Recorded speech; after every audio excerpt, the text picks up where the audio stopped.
Welcome to episode 6, season 2 of the sports podcast known as the Overrated Experience Sports Betting Podcast.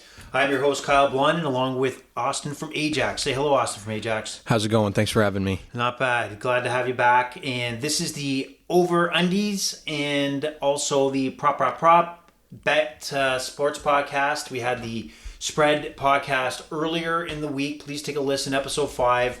Last week we went 10, 5, and 1. So it might be a good time to listen leading into tomorrow's action. Also, last week, our picks for the props and over-undies were as follows. Our over-undies were 4 and 1 out of the 5 picks we made, which was a successful week. We also, in the props, for the 13 picks we provided, we were 10 and 3. So that was a fantastic week. Absolutely moneyed the Seattle-Detroit game, which had a mirror image of the 2020 game, a high-scoring affair. And overall, over-undies were 5 and 5 for the year. Out of 10 games, we're 500. We're getting better. And then for the totals for the props, we're over 26 games. We are 16 and 10. So last week really pushed us forward, and we hope to do it again this week. So we have Austin from Ajax to join us. He's going to give us his picks. We're going to talk a little football here. So we're heading into week 3. Austin from Ajax. What any quick things that stand out to you so far in the first couple weeks? Do you want my picks right away? No, I don't. No? I want you to tell me the question I asked, which was, what are your initial thoughts of the first 2 weeks? Are there some teams that are what you thought they were, or some teams that are worse? Yeah. Like, what are your takes? I would say football's been a little bizarre this season. You have teams that you would have thought start off the season 2-0, go 0-2, and you have teams that you thought would go 0-2 that are going 2-0. So it's been a very crazy season for me. Is there any particular team that is 2-0 that you think is going to fade at some point? It's Atlanta. Atlanta could fade. All they have is a run game. The run game is great, but I'm kind of wondering how much longer they can keep that up. I'm trying to think of other 2-0 teams right now. Don't worry about the 2-0. Yeah. Let's go to the 0-2. How about like a team like Cincinnati? Oh, yeah, Cincinnati, I think that's all about Joe Burrow's health. He's one of the best quarterbacks in the league. I feel like if he was healthy, the team couldn't be struggling this week. Three points in week 1 was kind of a shock. Do you think, just like Cincinnati the last couple of years, starting out slow, or is this going to continue? The thing is, I could see it happening for like the next few weeks, but as Burrow gets healthier and healthier, I think they'll start to pick up some wins. That being said, I don't think it's a good idea to doubt Joe Burrow. There was a clip this week where Mike Brown, the owner of the Cincinnati Bengals, drove over in his golf cart as the Bengals were stretching during practice. Joe Burrow gets on board the golf cart. He's chatting with Joe Burrow, and they just do like a half circle around, like he was talking to him. Like, what do you think? If you were the owner that just dished out the contract, they dished Joe Burrow recently. What do you think the owner is telling Joe Burrow on that little ride? Honestly, I mean, if I was the owner, I'd probably be telling him how I still believe in the guy. Like 2 weeks is 2 weeks, right? And I think the owner knows that his health isn't all there right now, so he should be understanding, I think. Here's what I think the ride was. It was like, Joe, you know I love you, right? But what the fuck? What the fuck's going on? It's possible. Right? We're 0-2. You haven't looked great, and you're whining about your calf. A fucking calf, Joe. Joe, if it was a broken leg, I got you.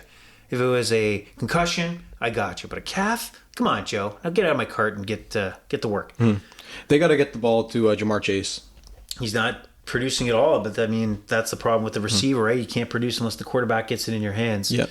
So, yeah, obviously a lot to do there as far as the Cincinnati Bengals. So as we head into week 3 in the NFL, we'll start off with some over-undies. But before we get there, I'll tell you how you can reach us at Twitter, overrated EXPER2. That's overrated EXPER2. And also on Instagram and Facebook.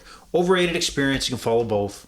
And once the Austin Ajax gets an actual handle, he'll share that in the future on Twitter. Is that right? Yes. Perfect. Okay, we're going to start with the over-unders. I'm going to go through 5. I want you to give me 5 or comment. If I match one of your 5, please let me know, and we'll count that as one of your picks. It'll be interesting if we go head-to-head as well. I got 5 over-unders here, so we'll see. Okay. So as far as the first game that stood out to me, I got the Atlanta-Detroit game, and I have this game to go over 46.5 points. And here's where I'm thinking is that Detroit, at home, coming off the loss against Seattle, is going to want to move the ball. They're going to Jared Goff is half decent, right? He's been producing really well. He threw his first interception in a long time last week.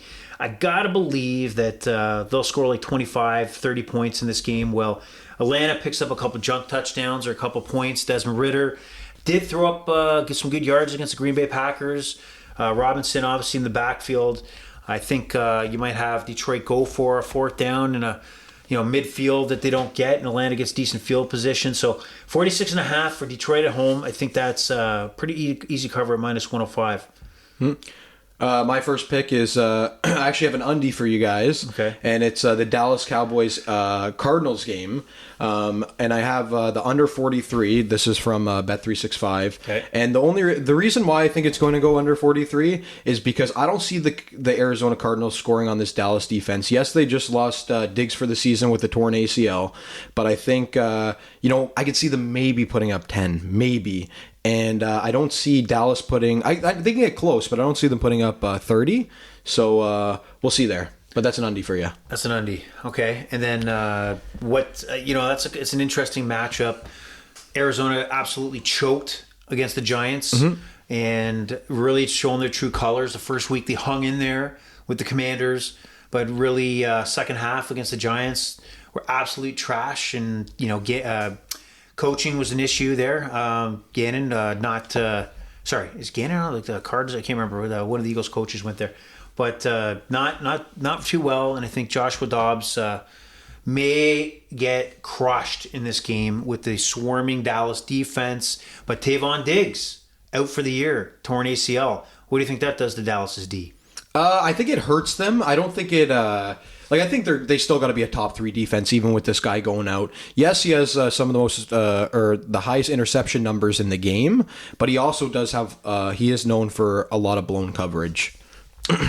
What I think they miss, and it's not going to be seen here on the weekend. It may not even be seen in the majority of the regular season, I guess, but I picture Dallas getting to the playoffs, being in that exact same situation where they most likely win the first round, and then they have to go to a place like San Francisco, or they have to go to Philadelphia, and they have to play a team that's above them and have to come up with a big win. Missing Diggs, I think, misses that opportunity for a big play. He's a big play player that I think if you take that out of the lineup, that really significantly pushes your odds back. Yeah, this is just a small note for fantasy football. The Dallas DST obviously has been amazing, but I think losing Diggs actually does hurt that defense's value because that could be 8 or 9 more receptions on the year that they don't have now. That's almost 20 points. So you would think twice, or you'd be very... likely to potentially dump them, not right away. No, I would not. I would not dump ever the Dallas defense. I think they're a top 3 defense in fantasy. So, but just a little note there. Okay, so Dallas, you like the under in that game. All right, why don't you take a second game and I'll go after that. Yeah, sure. I have over for you guys at over 48 in the Chicago Bears Kansas City Chiefs game. I think that Kansas City is going to could put up 30 points in this game.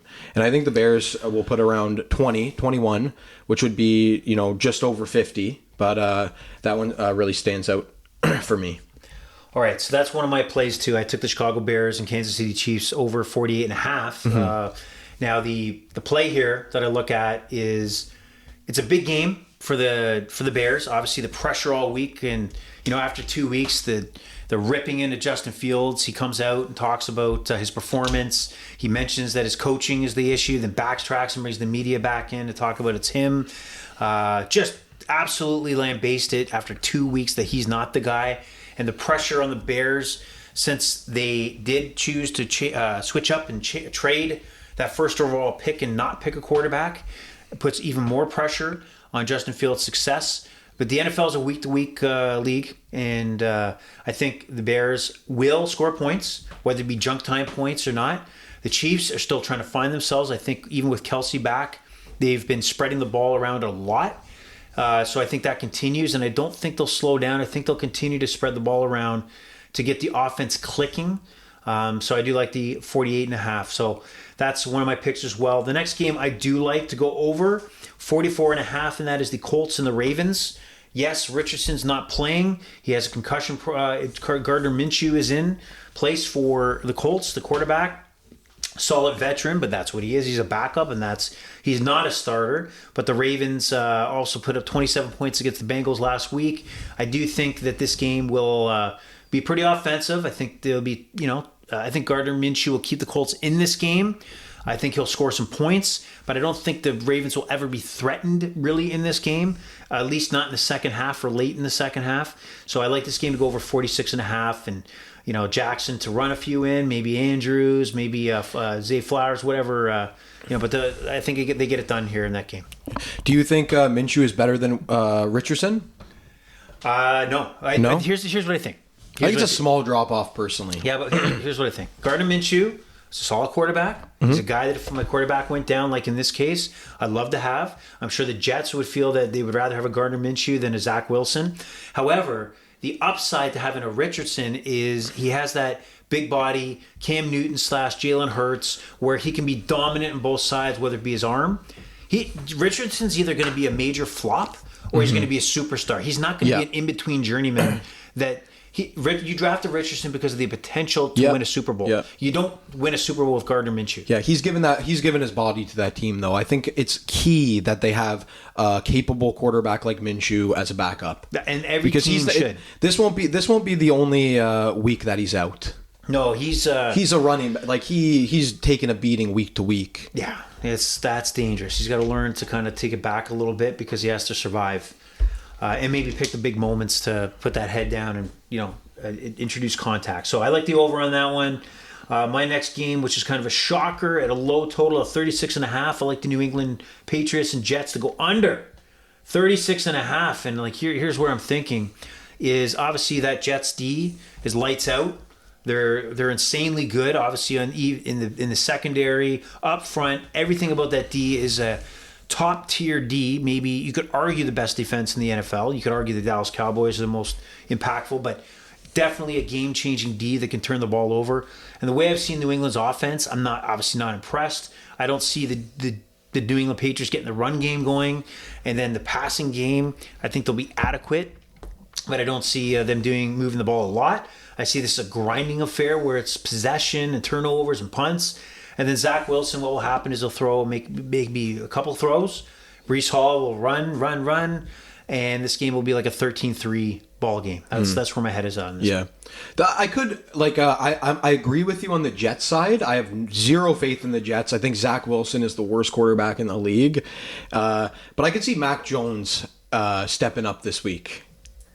Against his team. Honestly, I think so. I think he's going to step up this week. But, listen, there's a reason why the total is 36.5. If I had to take a guess, I'm not 100% sure, but that's got to be probably the lowest total on the week. Yes, it is. So it's like, if it was 40, I'd agree with you. I just think, for me, that total's too low. It scares me a little. It scares me because, you'll see one of my prop bets later is actually with Mac Jones. So... Okay.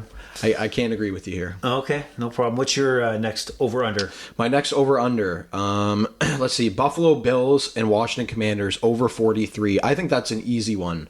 Bills, week one, a lot of people doubted Allen, and he came back and just balled. Mm-hmm. And I think he's going to do that again against the Washington Commanders. I don't think it matters that they have a good defense. And Washington Commanders, they're a bottom-ish team with a good defense. Like I said, I don't think that defense will matter, but I think they'll score at least 14 to 17 points. And I think Buffalo could drop a 30 piece. Wow. Yeah. Okay. Now I'm going to go on to my last over-under, and I'm kind of scratching my head on this one, but I'm gonna do it anyway. Bryce Young not in for the Carolina Panthers. It's going to be the Red Rocket. Andy Dalton starting for the Carolina Panthers. I like the Seattle Seahawks and Panthers to go over 42. I expect that line to drop even as we go toward kickoff tomorrow. It's minus 112. I see the Seahawks putting up points. I see getting the ball, Metcalf, Lockett, running the ball. I do see Andy Dalton maybe, throwing a touchdown here, a late touchdown, 10, 13 points for the Carolina Panthers. And it does go past 42. What do you think on this one? So one of my 5 picks, and honestly, I will admit to you, I'm not convinced. This isn't one of my favorite ones that I'm giving out here, but I actually have... Oh, no, sorry. I actually do have over 42 for Carolina and Seahawks. I read that wrong. That's why I probably wasn't convinced. I think you changed your bet because you heard mine. Yeah. No, you know what? 42 is a low number. I do think that line is pretty spot on, actually, now that I'm looking at it. But the Seahawks could be a dangerous offense. I know they have O-line troubles, but they have one of the best receiver cores in the league. It's just Panthers have an all right defense, and you know what? I will say on this podcast, now that we're talking about it, I'm probably going to place this as a no bet personally. So you're not trying to crap on your pick here. Yeah, I'm sorry. You backtracked there. Yeah. We've agreed on a couple here. Okay. It's more Carolina I don't believe in. I do think Seattle could be even a top team, but we'll have to see. I think that line's pretty well set. All right, so just a quick recap to what I did take for over Undies. As the Atlanta-Detroit game to go over 46.5.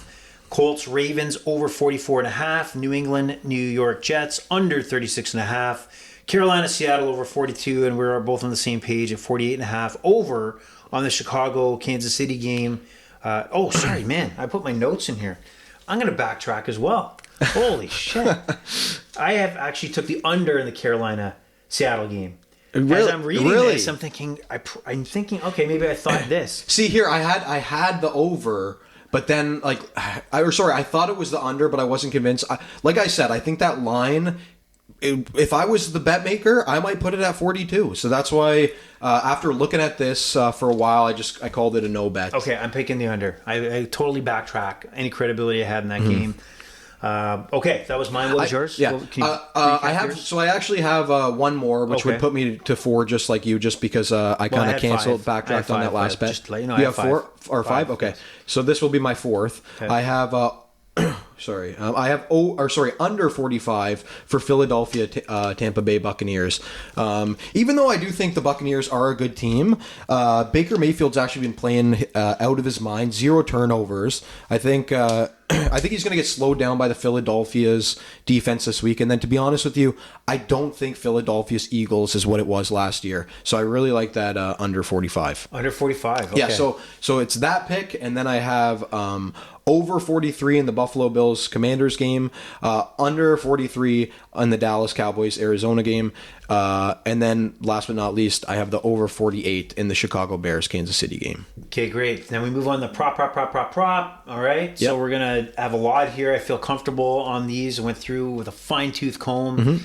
I'm going to start off, and maybe I'll go down, and you can talk about what you agree or don't agree, and then you can add in yours. So what we have here is the Atlanta game, Atlanta in Detroit. I talked about this being an over game. So the 2 props I like in here, one I'm more confident in the other, and that is Bijan Robinson to rush for over 98.5 yards. I think after week 1, where they kind of hesitated giving him the ball, he scored a touchdown. He was over 100 yards last week, and I think that doesn't stop here. I think he's over 98.5, and I think his line will be low for the first couple weeks, and I think it will skyrocket because I think there's more to come here. What do you think about Bijan? I like him for over 100 this week. That's not one of my picks or anything, but I would take it. Okay. Yeah, I think Bijan's one of the best running backs in the NFL in his rookie season. He's looked absolutely electric. Okay. And then this game, I'm going to take a flyer because usually, you know how Jared Goff had a ridiculous amount of length of time before he threw his last interception? I say he's going to throw a second one in this game. Mm-hmm. I mean, keep in mind, he doesn't have to get a brutal read. It could just be a tipped pass and a plus 155. I'll take Jared Goff over a half interception. I think that's a good one as well. Okay. Any what stands out? Anything in that game or another game? I got 5 picks here. Okay. So I'll keep it on one of the same games that we just talked about. I have Bijan Robinson, Tyler Allgeier's second running back or backup at over 46.5 yards. I think they can both get that as well. They rush more than any team in the NFL. And the last 2 weeks, he's put 48 or more. So I don't see that changing this week. There's going to be a lot of running against Detroit this game. They're going to have the ball. I think they're going to have a lot of ball possession as well. So I think both these guys can put up big yards. Okay. All right. Excellent. The next game I want to talk about is the Buffalo Bills against the Washington Commanders. So some interesting props that I'm going to go with in here. I'm going to take the rushing yards, 234.5 over at minus 110. And here's my justification on this, that the Commanders ran for over 100 yards and, just combined last week 110 yards for the Commanders against the Broncos. And Buffalo ran for over 123 yards. Actually, James Cook, 17 carries, 123. I think the focal points are going to be a lot of running for the Bills. And I think what they seen in week 1 against the Jets was not the team and offense they want to run heading towards what they think is a playoff run. So I think the value here is there for both teams. Rushing, and also one more out of that game. I do believe at the over for the rushing touchdowns in this game is a 1.5. I think it's going to be over. I think that's a good bet because I was just about to say I haven't looked at the bet and it's not one of my bets, but Cook is definitely a great bet for a touchdown this week. I don't think he's had one in the first 2 games. I could be wrong on that, but I don't take me on that one.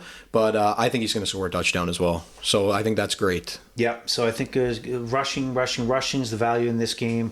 What a note that I make. Even like Robinson for the running back for the Commanders is actually would score 2 touchdowns on his own last week. So I like it a lot, and we'll see where it goes. And again, another point. I think that's 2 rushing touchdowns last week as well against Vegas. Great bet. All right, anything on the Buffalo-Washington game that you like there? I don't have any picks from there, no. Okay, Denver-Miami. So I like the passing yards. I said under in this game. The reason why I say under in this game is you watch the way that the Patriots played the Dolphins on the Sunday nighter, and they used a lot of 7 DBs in the backfield. Tyreek Hill to 40 yards, but obviously couldn't stop the run and still couldn't stop Miami offense. But I got to believe that's the blueprint for each of the defenses coming in each week against the Tua offense. And if you watch, what I'm impressed with Tua and the offense is that he's one of the few quarterbacks right now that is throwing before these guys are breaking into the route, which is you can't defend. If you guys are, if a receiver and a quarterback are on the same page that the guys running the route that is supposed to happen and the quarterback's hitting them on the route and they're on the same page, you cannot stop it. You cannot stop it. And Tua and the rest of the offense has been on the same page, but I do think they'll be blanketed again by the Denver Broncos. That's why I like the passing under 13.5. Don't forget, I'm almost sure on this one, Waddle's out this week. Is Waddle out this week? I'm pretty sure Waddle is out this week. Let me confirm it. I can get back to you in like 30 seconds. That's not good. No. Okay, so the Buffalo-Miami game there, like that. Also questionable. Okay, yeah. He's not out. Okay, he's not out. My bad. He could be. Okay, so rushing yards for Raheem Mostert is 61.5. And if I'm thinking, what I thought that the Denver Broncos would do, come in with that, a lot of DBs, and that's not douchebags. Those are defensive backs, okay? That the same thing's going to occur where they're going to rely on the run game. He torched the Patriots for 110 yards last week. He's going to do it again too. Right. So yeah. And then you drop it down to 60 plus yards here. I think you gotta take that 61.5. So minus 110. That sounds like a hammer play. Like you hammer that line. Okay. They cannot account for Raheem Mostert when they have Waddle and Tyreek Hill to account for. That's right. That's right. All right. Anything you like on that game, Miami one? Not that I have, but I do love that rushing over. But didn't you say, and I told you to hold this to the end of the podcast, but this game itself, even though we're not talking picks, but we'll give you a chance because you weren't on the other podcast. Yeah, I just have a feeling, and you know what, especially if Waddle is out, I think Denver can win this game. Really? It's just one of those feelings. I've come to this podcast with a lot of underdog picks, and they've hit every single time. So I think this would be like the third big hit. So I'm gonna tell you guys that's a lock of the week for me. So you think the Denver Broncos are gonna of the week that the Broncos are gonna go to Miami? Yeah, you know what? Russell Wilson hasn't been too bad. I think they're, and the defense is at least average. I think it's just an upset. Okay. And if I think if Waddle is out for the game, I think I'll actually put a little bit more money on it. Interesting. Yeah. Okay, here's another factor too. So another factor in my mind, especially for the passing yards in the scoring in this game. This is Miami's first home game, And I remember last year when the Bills were in Miami, the heat was a factor in the game. Like these O-linemen, 300-pound O-linemen, are drenched in sweat and trying to move up and down the field. It's torturous. I am telling you, it's torturous. So I don't think you'll see the same flow in the game because these guys will be chugging water. These guys will be like sluggish. So I think that first game in Miami, you're going to see both teams not really be high flying. I think the heat's going to be a factor here too. Next game is going to be the Houston Jacksonville game, and that is, again, I'm going to go to the well here. CJ Stroud for the quarterback for the Houston Texans. I have his over-under at 233.5 passing yards. He threw for 300-plus yards last week, and where I like this is that Houston's going to lose. They're going to lose a lot, okay? But they've been showing that they're going to keep him in there. And he's going to chuck the ball, and most likely they're going to be down chasing a game where he's got to go to the air. And I think last week he was in the low 200s for his passing yards. And like I said, he hit 300 yards. I love this. I think this number for him is going to rise. And unless he gets hurt, 233 is way too low. I like that pick as well. Dameon Pierce has not been a factor at all this season. He's looked like one of the biggest running back busts, and they're always going to be behind in games. Awesome. Look for in fantasy. Look for Nico Collins as a buy low. Okay. And any other props here that you like in this game? Yeah. In this game, no, but I can give you another prop if you want it. Earlier on, I was talking about how I do believe that the New England Patriots can score some points this week. Okay. So I actually have Mac Jones at over 211.5 pass yards, and this is on Bet365. I think he can hit that this week. I don't think he's looked too bad. A lot of his yards have been in junk time, but I think that's what's going to happen. You know where I'm not impressed by, whether it be Mac Jones or the New England offense, is a lot of his passes are completed when his receivers or tight ends are flat-footed. Like it feels that not many are for big plays in stride, where he's dumping off 10 yards, but they get 17 yards or they get 30 yards. And that's where I think it holds him back, because I've taken his over passing yards and he's come under so many times, and I just don't see the explosive plays that you would expect out of an NFL offense. And he's in year 3 now. He's in year 3 now. Bill O'Brien, the offensive coordinator, was supposed to take him to the next level.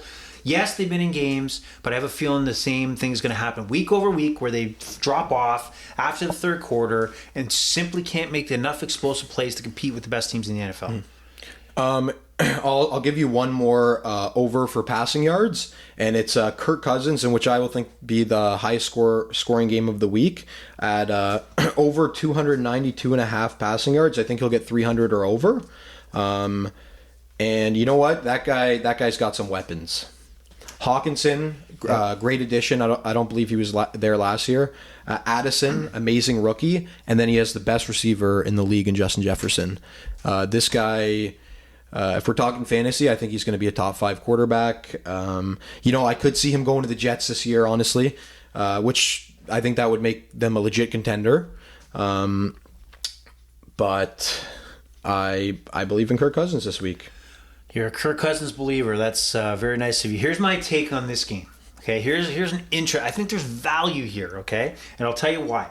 Both teams are 0-2, right? Both teams are 0-2. I love the fact that, let me check my notes here. I've got to check my notes, okay? So my notes here are that I'm taking the under 78.5 for pass attempts. And the reason is, if you look at the last 2 games, Justin Herbert, 41 attempts week 1 against the Dolphins, 33 against the Tennessee Titans last week.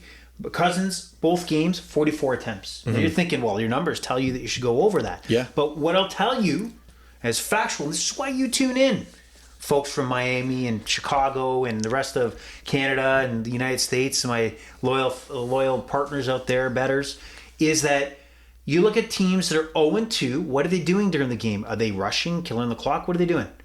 They're chucking up balls. They're throwing. They're trying to get big chunks of yards. So I think the 78.5 attempts, it reflects 2 teams, the trend on 2 teams that have been behind. You have two teams coming up against each other. Only one team can be ahead. Only one team can be behind.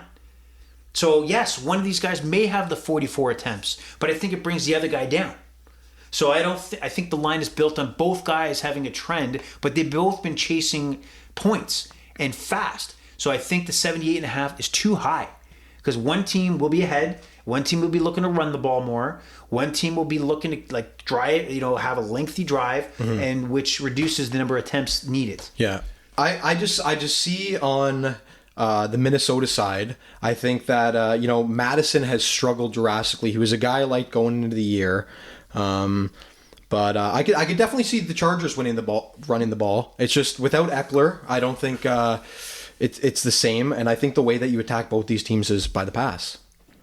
I do, but again, there's going to be one team that's leading and one team that's going to want to keep the clock going and field position. It doesn't make sense that both quarterbacks would be in that desperate catch-up stage. I just don't. I see what you're saying. I do think though that Minnesota will be the team that continues to throw. Okay. Yeah. They also picked up Akers from the Rams this week. What do you think of that pickup? I think he's a terrible running back. I think he's one of the worst running backs in the league. Even though Madison's been struggling, I do think he's the better RB. Maybe Cam Akers is a fine guy for depth, but I think if he's your starting running back, you don't have anything special. If Cam Akers, if you hear this, I'm sorry. Are you really sorry? Yeah. What do you think of him? I think he's worth. Minnesota needs help in the run game, right? And there's nothing wrong. Most NFL teams now have depth and multiple options in the backfield. What does it hurt to have Cam Akers in the NFL? What do you do if he doesn't work out? You cut him. I just see him I'm not sure if this guy in this season and last season, if he's had over 2 yards a carry on average. I don't I know he was a big college player, but I will believe it when I see it. Well, Cam Akers. Cam Akers. They didn't like him at all with the Rams. He had issues last year that kept him out of the lineup, and then he finally got back in and he was productive for a bit, and then kind of faded out and really has done nothing now. But I think it's not. You must take a chance if you're Minnesota. What do you got to lose? Nothing. Yeah, I think I think he stepped up in the playoffs. Yeah, he did. I'll give him that. He stepped up in the playoffs when they needed him most. Okay, so we're going to move on to the New Orleans Saints take on and visit Lambeau Field to take on the Green Bay Packers, who are having their first game at Lambeau, with Jordan Love as starting quarterback. And what I like here is I like two plays.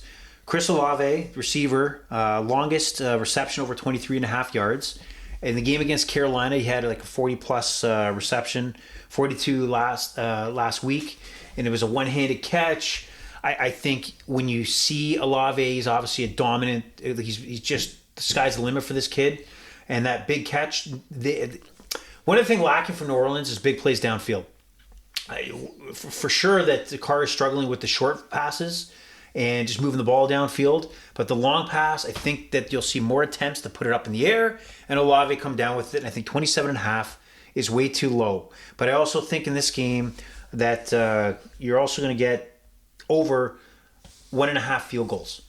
Sorry, New Orleans, 1.5 field goals.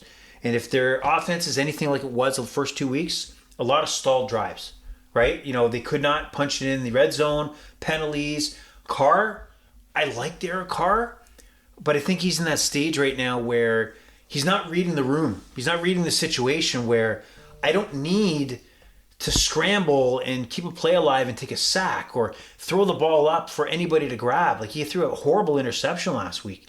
It was absolutely horrible.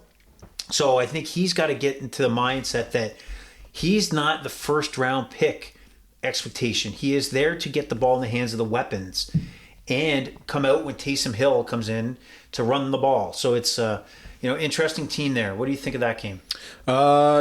Just like you said, it's an interesting game. I think it was well said. I don't think there's much to add on there, honestly. That's why you hear me solo, because I don't think anybody can say it. All right, so I won't disagree with you all the time. Okay, good. Okay, what's your next play? So my final two plays are player receiving yards. So the first one, which I really like, is Brandon Cooks of the Dallas Cowboys, over 37.5. I think, he had a bad week one, and then he was injured last week. And I think, this is a key guy in the Dallas offense. And that's a very low receiving yard total. I think against the Cardinals, I think they're going to honestly maybe even force it to him to try to get him going for the next game, because they're not losing this game against the Cardinals, and I think they're going to be up by a wide margin. So even if they kind of force the ball to him a little, I think he can easily get over 37.5. I would say if I was to set that line, it would be 50.5 at least. Got it. Okay. Yeah. Any thoughts? On that one, the only thing I'd always hesitate about Cooks is injuries, like concussions. He tends to get injured.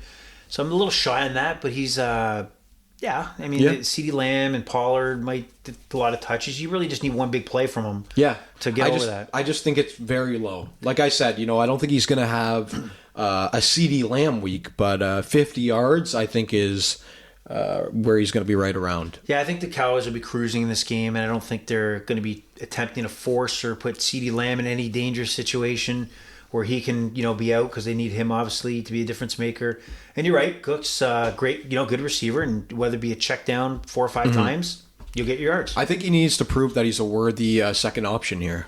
I do too. So in that game as well, I'll add on to that, is Joshua Dobbs, quarterback for the Arizona Cardinals, had a big yardage game last week in their choke job against the Giants. But I do see against the Dallas D, his over under for passing yards is 181.5. I think he's going under on this one. And the reason why I say that, I don't think he's going to have a chance to breathe, get back and set.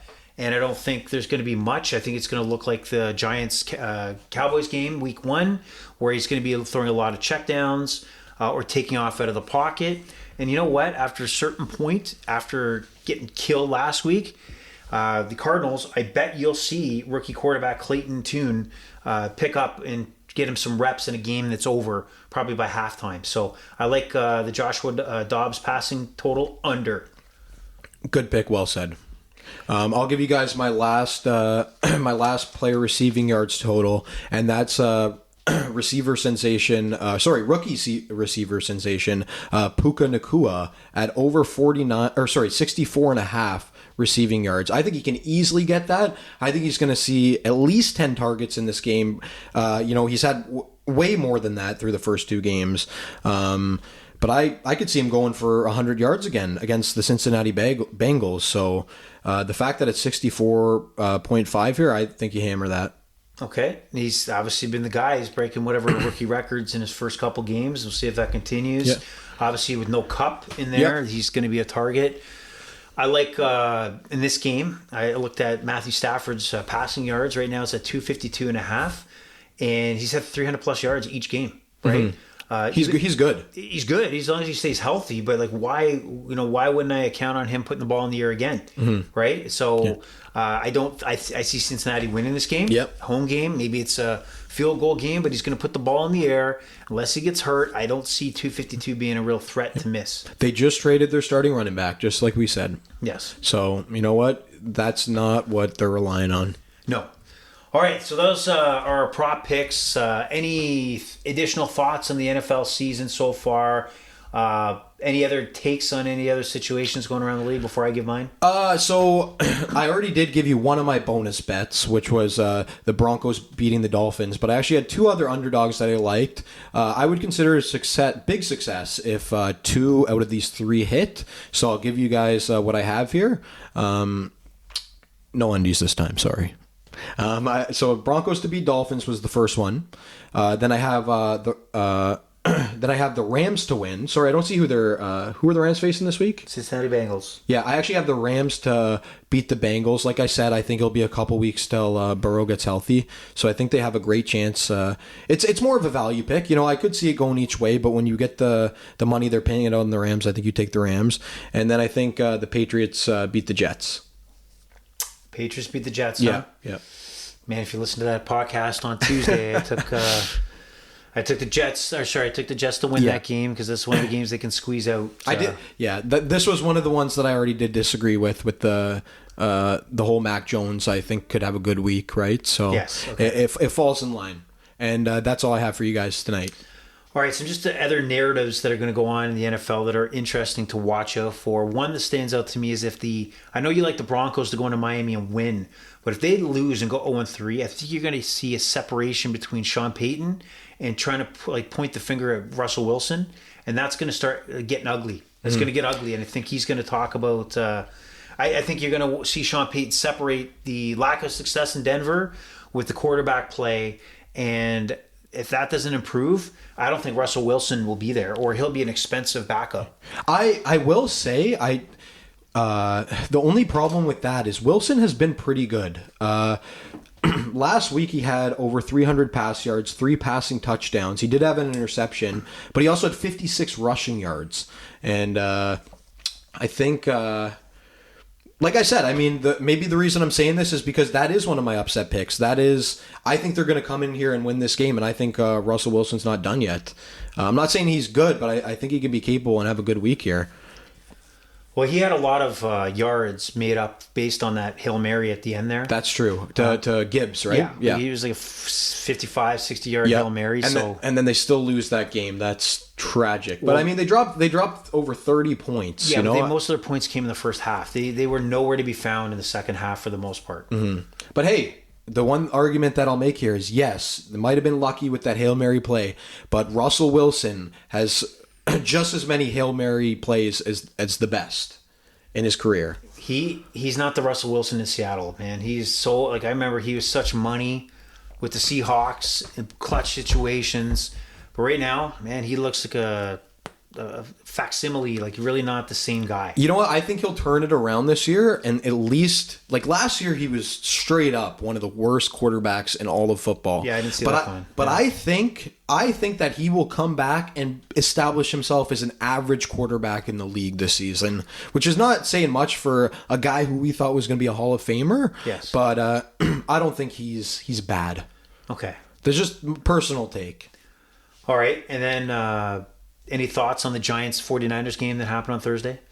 Any thoughts? That McFadden guy on New York's defense looked insane. I don't think, they got a capable defense. They stayed in the game longer than I thought they would. But on the 49ers side, this team looks like it's easily the best team in the NFL. They got everything going. Even Purdy's not bad. I just said Russell Wilson could establish himself as league average, and I think Purdy is probably just a little bit better than that. But with the weapons that he has and the best running back in the league, you can get away with a guy like Purdy. They're amazing. I wouldn't be surprised if they only lost 1 or 2 games all season. And Shanahan coach and Lynch GM were signed to contract extension, so I guess that Trey Lance draft pick and really didn't hurt their demand with the 49ers. So that's interesting. I think Brock Purdy, like you said, is he's managing the game correctly. Yeah. He's getting the ball into all those weapons. I don't see an issue with people, I need the ball. I don't see Kittle. I don't see Deebo Samuel. I need these amount of touches. I think they're all on the same page. I think 49ers look great. The only problem with them is there's going to be a key injury somewhere. It's going to happen. Yeah. And put them in a stressful situation. So I like that. Is there anything else you can think of, storylines in the NFL that stand out to you? Dallas looks like they're pretty solid at the moment. What else? Anything else? No? Is that it? No, nothing to add. Okay. So we're going to end it, and I'm going to say it again. Pleasure was all yours. We'll catch you next week or when we can. The schedule's a little all over the place right now. I warn you, I can't set a date. So anything else to say, Austin from Ajax? Austin from Ajax, out. Oh, wow, what a big sign off there. All right, everybody, have a great day and good luck on your bets. And, I usually say no undies, but we give you a few undies here. So have a great day. We're out. Bye-bye.